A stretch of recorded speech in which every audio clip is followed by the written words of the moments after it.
you will suffer more in imagination than in reality. These words from Seneca aren't just poetic, they're a warning. A warning we ignore at the cost of our peace, clarity, and lives. Part 1.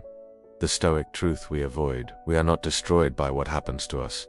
We are destroyed by how we interpret what happens to us. That's the Stoic truth we keep avoiding. You see, it's not the loss, the heartbreak, the failure that truly breaks us. It's the fear before it happens, and the regret after. It's our rumination, our imagination, our mental rehearsal of pain. Seneca said, "We are more often frightened than hurt, and we suffer more from imagination than from reality." Think about how many hours you've lost replaying things that never occurred, conversations that never happened, disasters that never came. You suffered, not once, but 1,000 times in your mind. And the Stoics saw this as the ultimate self-inflicted wound. Part 2. The mind is a monster when untrained. Your mind is like fire. It can warm you or burn you to ashes, and without discipline, it turns into a monster. It feeds off anxiety. It magnifies the minor. It stretches what's small into catastrophe. Marcus Aurelius warned us, "You have power over your mind, not outside events." Realize this, and you will find strength. But most of us live in reverse. We try to control everything out there, people, outcomes, the future, while letting our inner world rot in fear, a life lived in mental storms. Stoicism calls this out. It says, you are the gatekeeper of your suffering. You don't suffer because the world is cruel. You suffer because your mind is untrained. Part 3. How Stoicism breaks the cycle. So how do we stop the cycle? Here's the first lesson. 1. Perception is a choice.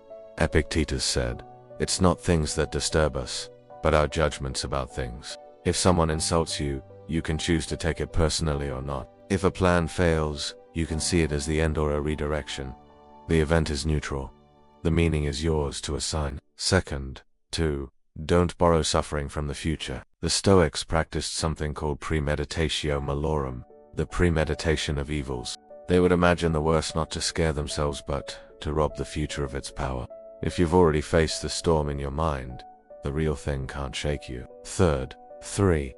Practiced presence over prediction. We suffer because we keep trying to read tomorrow's script. But as Marcus wrote, never let the future disturb you. You will meet it, if you have to, with the same weapons of reason which today arm you.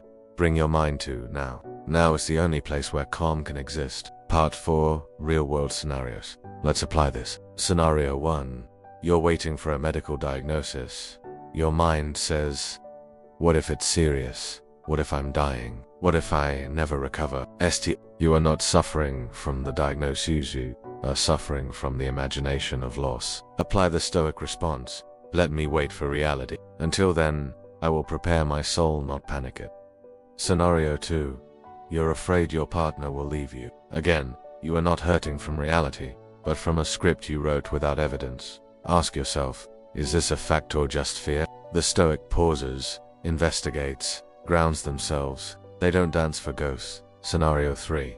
You've failed publicly. You feel shame, embarrassment, rejection. Seneca said, what is shameful is not failure, but failing to rise after it. The Stoic uses failure not as identity but as instruction. Part 5. The cost of avoiding this truth. Let's be brutally honest. If you keep avoiding this Stoic truth, you will suffer daily. You will overthink, overreact, You will live in a world of ghosts, terrified of things that do not yet exist. You will seek control and find chaos. Avoiding this truth doesn't protect you. It paralyzes you. Because if you don't train your mind to handle life, you will spend your life hiding from it. The Stoics didn't seek safety. They sought resilience.